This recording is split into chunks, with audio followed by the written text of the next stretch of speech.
Hi everyone, welcome to another episode of Gear Goggles. I'm Torrin. Cheers to gear.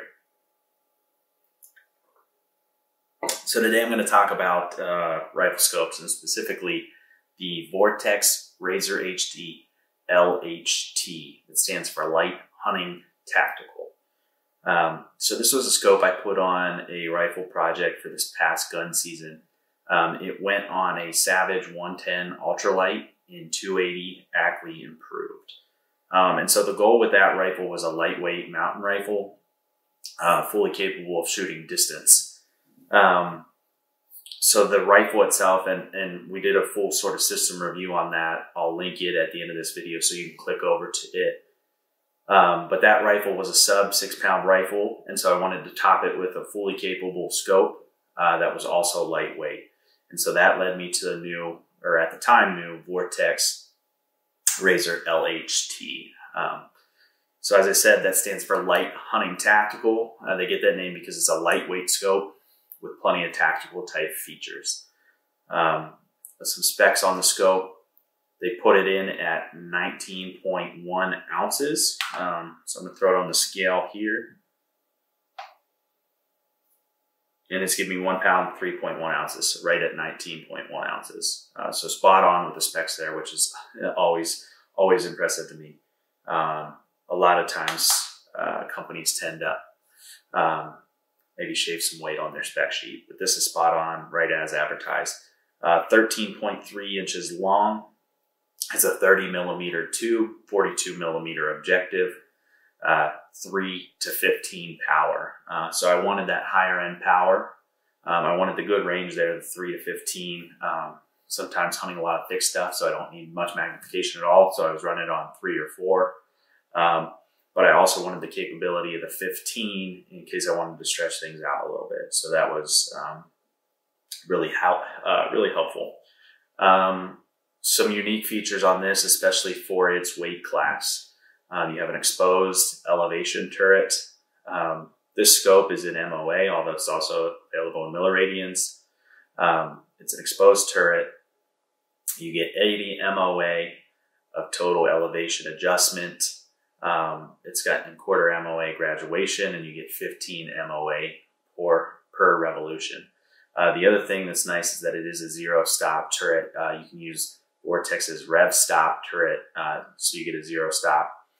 So you can always bring it back to your zero if you are spinning the dial quite a bit. The other thing that they do is they offer you a free coupon with Kenton Industries to get a custom made tape for your turret.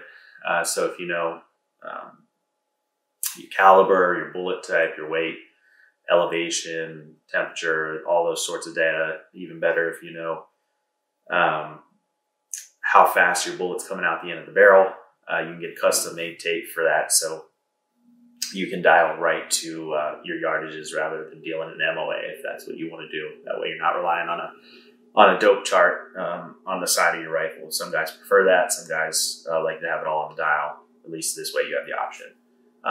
It does have a capped windage adjustment as well. And then it's got side parallax adjustable from 20 yards to infinity. So just a ton of features packed into this scope, and it's still only 19.1 ounces, so really impressed there. The other thing that it has, it is an illuminated reticle. I could take or leave the illumination. I would actually probably prefer that they offered a non-illuminated model. I think I would cut down on some weight and maybe a little bit of the bulk here on the side. Just not something that I use a lot, so not needed for me, but for some people, that's going to be a really nice added bonus. Optical clarity wise, it's exactly what you would expect from something in Vortex's Razor line. Index lenses for color, clarity the whole way to the edges, the whole way up to 15 power, you're still maintaining the clarity in your optic there. I found it to be really great in low light. So that was really important for me, especially a lot of times hunting timber. So it's getting darker in there quicker than what it would get darker, somewhere else, or it's getting darker earlier, not exactly at quitting time. So to pull those extra minutes of light out of your scope is really important for me, and this certainly did it. It does have a really cool reticle. I think it's the MSR5i. I don't remember exactly what it's called, but that's the reticle that they're using in this. I really like the reticle. It's a second focal plane scope, so that reticle, it does have windage and elevation holdovers. Those are only accurate at max magnification, being a second focal plane reticle. But that does keep it at the reticle at the proper size, no matter what magnification you're using. So just be aware of that. If you're going to use the holdovers in the reticle, they're only going to be accurate at max, in this case, 15 power. But I did like the reticle itself, even with the holdovers etched in there. It didn't feel cluttered at all.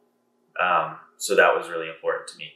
The one thing I will say too, with the Illumination, there was a little bit of bleeding in the reticle from the light. So something to keep in mind. It wasn't terrible at all. And most of the testing that I did was actually in lighter conditions. So that might have resulted in some of the bleed.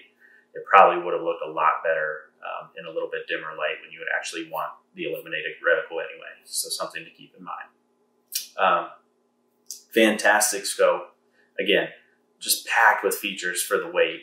It was a perfect companion to that Savage 110 Ultralite.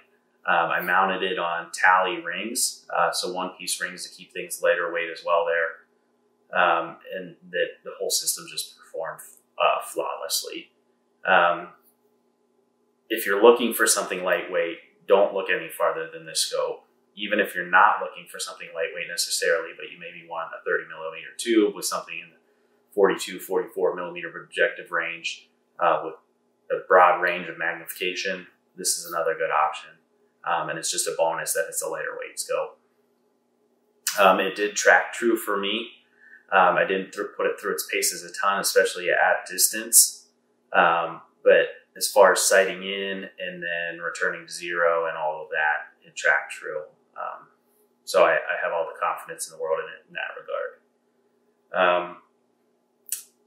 Other than that, you know, it's backed by Vortex's VIP warranty, so if something does go wrong, you can send it into them. They'll take care of it for you. They're known for having an awesome warranty service.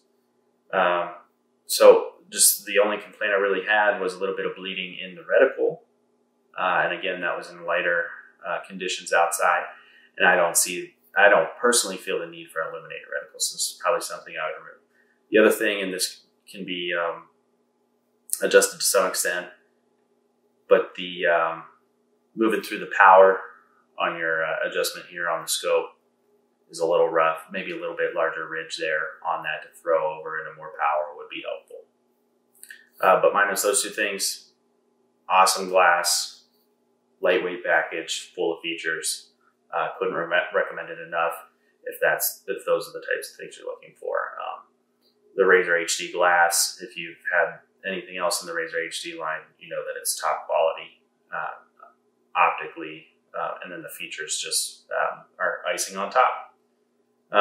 So again, I'll pop up on the screen right here the full review for that rifle system with the Savage 110, this scope, and pairing that with a Spark Precision Javelin Pro Hunt bipod, so you can see all that working together for an awesome lightweight mount setup. But other than that, we'll catch you next time, and cheers to gear.